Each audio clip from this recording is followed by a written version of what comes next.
Hi there. This video is a selection of short clips which I discovered in the course of research for my book Retreat. These concern the subject of anti-psychiatry. The first clip features an interview with Muriel Lester, the founder of the community building Kingsley Hall in the London's East End. She describes the preparations of hosting Mahatma Gandhi when he visited London for a conference. The same building was later used by the anti-psychiatrist R.D. Laing as the venue for a community experiment in mental health.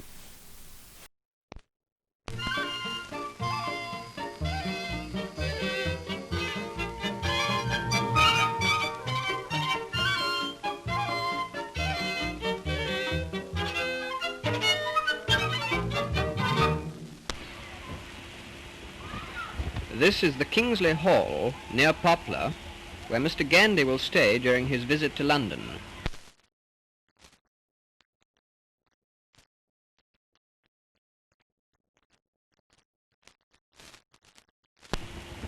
And now we will take you inside, or rather to the rooftops, here we are, where he will live, and introduce you to Miss Muriel Lester, who has worked here for 29 years, and who will act as his hostess. Good morning. Perhaps some of you are wondering why Mr. Gandhi is coming to stay here in East London instead of in the West End where the other delegates stay and where great ambassadors from other nations generally stay. This place was founded 15 years ago just as a place for the people of the neighborhood where they could work out their own salvation. It seemed so natural to me to find the simplicity of life there because it's what I had been accustomed to here, that naturally when I heard that he was coming to the Round Table Conference, I wrote off at once and said, do stay here. I knew he'd feel more at home here than anywhere else in London. We are a mixed crowd, just like his are. We have artists and factory girls, unemployed and teachers, navvies and doctors of law, all living together like one family. We know very well that the loincloth that Mr. Gandhi wears is no affectation, but is a sign that he believes in approaching the poor with the mind of the poor. This is the cell where Mr. Gandhi is going to sleep. Of course, if the weather's kind to us, as they say it's going to be, he'll be able to have his bed outside, which is his custom in India. Mr. Gandhi will have this for his friends and be able to meet them and have talks when he likes, just as we do. Calls for a revolution in psychiatry were not exclusive to the United Kingdom, where anti-psychiatrists such as R.D. Laing, David Cooper and Joe Burke worked tirelessly to reimagine the process. There were also academic perspectives on it from writers such as Michel Foucault and also from the psychiatrist Thomas Assaz. An important and well-known contribution came from the writer Ken Kesey in the United States with his book One Flew Over the Cuckoo's Nest. Here is a clip of the adaptation of that book, which features Randall McMurphy coming to the realization that he is alone in having been committed to the asylum. Do you want to say something to the group, Mr. McMurphy? Well, yeah. I'd like to know why none of the guys never told me that you, Miss Ratchet, and the doctors could keep me here till you're good and ready to turn me loose. That's what I'd like to know. Well, fine, Randall. That's a good start. Would anyone care to answer, Mr. McMurphy? Answer what? You heard me, Harding. You let me go on hassling Nurse Ratchet here, knowing how much I had to lose, and you never told me nothing. Now, Mac, wait a minute. Wait a minute. I didn't know anything about how much. Wait a minute. Now, listen. Now, look, I'm voluntary here. See, I'm not committed. I don't have to stay here. I mean, I can go home anytime I want. You can go home anytime you want. That's it. You're bullshitting me. No. He's bullshitting me, right? No, Randall. He's telling you the truth. As a matter of fact, there are very few men here who are committed. There's Mr. Bromden, Mr. Tabor, some of the Chronics, and you.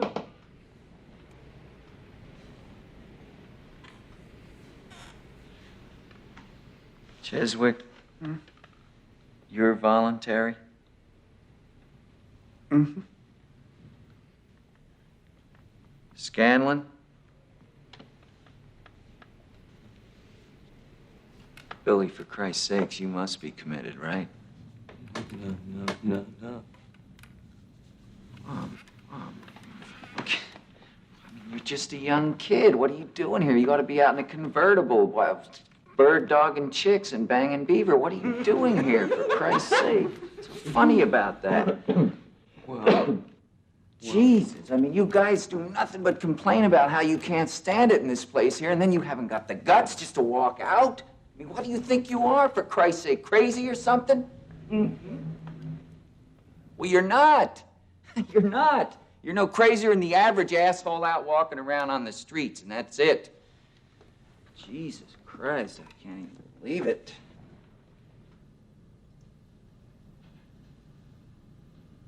Those are very challenging observations you made, Randall.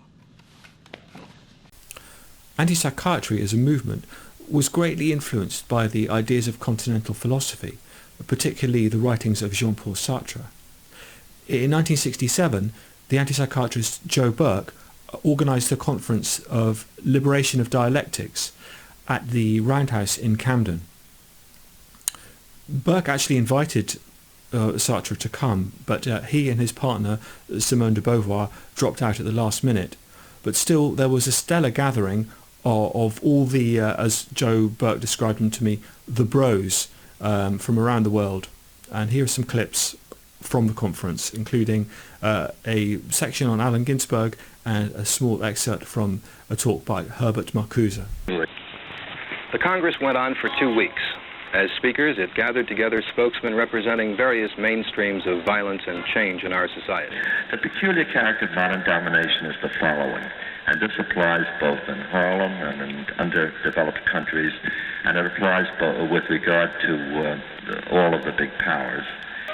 Don't escalate the hostility. Don't escalate the anger. Control your mind. Watch what you're doing. Be aware. It is a capitalist society with a high concentration of economic and political power, with an enlarging sector of automation and coordination of production, distribution, and communication, with private ownership in the means of production, which, however, depends increasingly on ever more active and wide intervention by the government. The use of LSD within the psychotherapeutic context was a crucial part of R.D. Laing's practice. Joe Burke described to me that usually these sessions went off quite smoothly, but not always was obviously the case. And here is a very moving description of her terrible LSD experience with R.D. Laing from the author Edna OBrien. A writer is always worried that she or he will stop writing, but the writing will stop coming. In search of creative inspiration, Edna decided to try something quite extreme. Dr. Ronald David Laing is a British psychiatrist and author. His books, including The Divided Self, The Politics of Experience, and Knots, have won him a wide following. All of these different states of consciousness are states of consciousness which are ephemeral. Now, R.D. Laing was a really big deal. Phenomenon. Everybody was talking about R.D. Laing. He was a very riveting man, very riveting as a person. He was very contentious as well, and I have to say I was smitten with him, definitely. I asked him, he didn't ask me, if he would give me LSD. And he said, I'd like to stress one thing. He said, to most Roman Catholics to whom I have given LSD, they only have crucifying trips. Did that deter me? No. Mm-hmm. No. Like nectar, she took it, drank it down. It was not long before it began to work. When she looked up, she saw that he had become a rat. He was Dr. Rat, perched on her velvet prayer chair. Her chaise lawn reeled on its buckling casters and received her like a groaning corpse. I lay on the floor, fighting the most incredible and weird and mutating and carnivorous creatures, all of whom were talking to me. I was terrified. Then the visitations, faces, mouths, a pair of floating lips complete with porter-foamed moustache, and Dr. Rat dancing to his own esoteric reveries. I remember a moment then, and it must have been an hour or two later, in which I begged of him. I said, take me out of hell, take me out, bring me back, bring me back. My whole being was turned inside out. My mind was literally as if you took the mind, you scooped what was in it out, and you filled it with other things. It changed me. Between the mid-1970s and the mid-80s, Edna OBrien experienced something of a lost decade. For 10 years, she did not write a single novel. And here we have a couple of clips of R.D. Laing in action. The first is him describing the double bind and how it works in the family, usually with a child, and how the subject is put in a position where they can't win. The anti-psychiatrists, especially David Cooper, saw the double binders as how schizophrenia developed in the family. And the second clip is from actually later on, with Laing taking a classically anti-psychiatric position in his concept of psychophobia. Do you love me? Yes. Well, believe me. Yes. You don't love me. Believe me. You don't love anyone. How could you? And no one loves you. How could they? Except me. It's only because I love you that I'm telling you all this.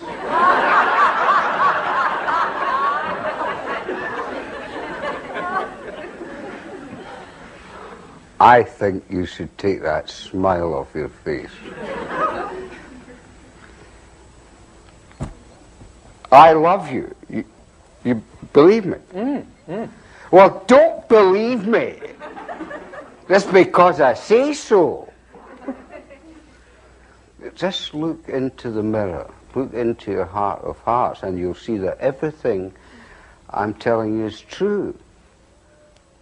Believe me. But don't believe me because I say so.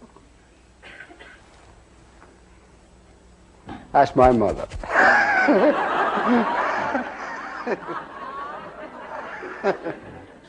One characteristic of our culture, I think, is what I would call psychophobia.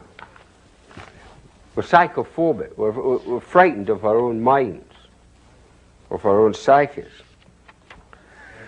There is no book going around that is seems to me more explicit about this in its own way than DSM-3, Diagnostic and Statistical Manual of the American Psychiatric Association, 3rd edition.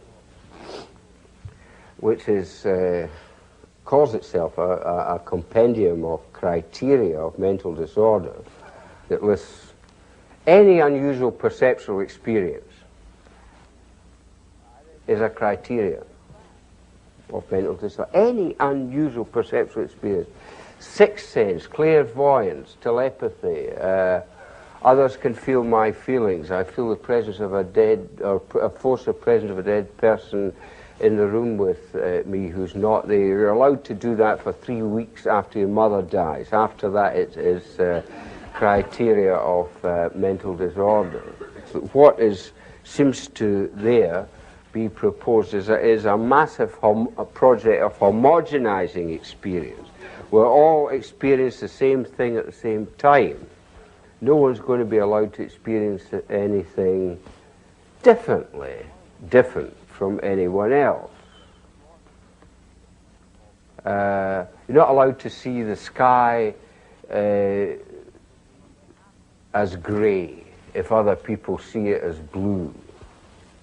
That is a perceptual change that is a criteria of disorder.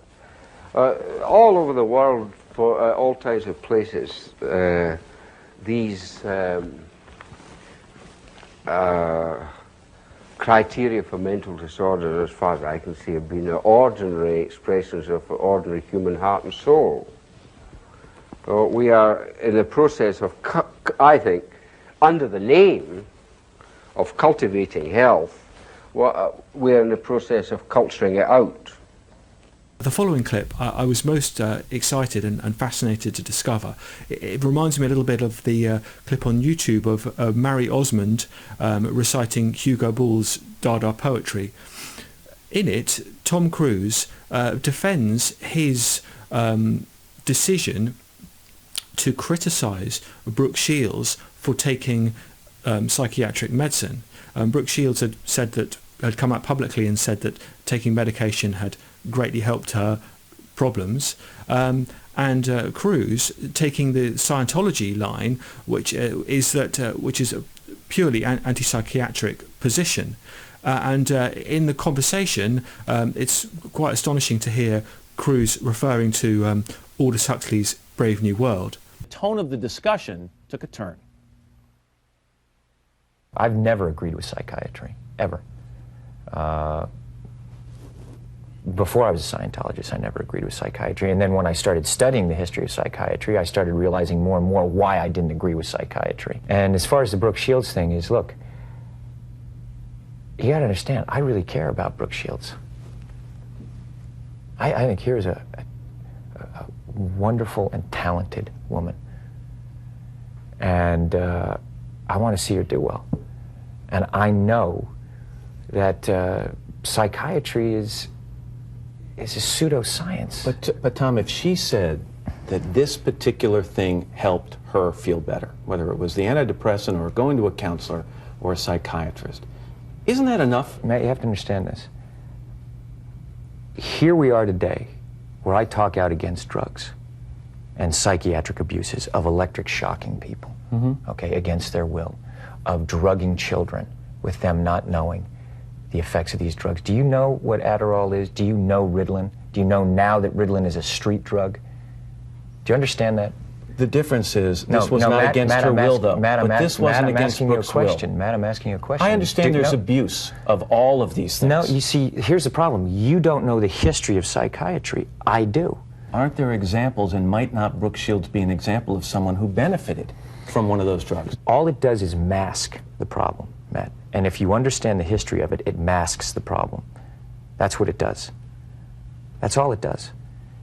You're not getting to the reason why. There is no such thing as a chemical imbalance. So postpartum depression to you is Matt, kind of a little psychological gobbledygook? No, I did not say that. I'm just asking, what would you call it? Matt, that is the now you're talking about two different things. But that's what she went on the antidepressant for. But what happens, the antidepressant, all it does is mask the problem. There's ways of vitamins and through exercise and various things. I'm not saying that that isn't real. That's not what I'm saying. That's an alteration of what I'm saying. I'm saying that drugs aren't the answer, that these drugs are very dangerous. They're mind-altering, antipsychotic drugs. And there are ways of doing it without that so that we don't end up in a brave new world. The thing that I'm saying about Brooke is that there's misinformation, okay? And she doesn't understand the history of psychiatry. She doesn't understand in the same way that you don't understand it, man. So I hope you enjoyed that short clip, and do please check out the other 7 clips in the playlist. And if you're so inclined, buy yourself a copy of my book Retreat, and there'll be a description in the description below where you can buy it on Amazon.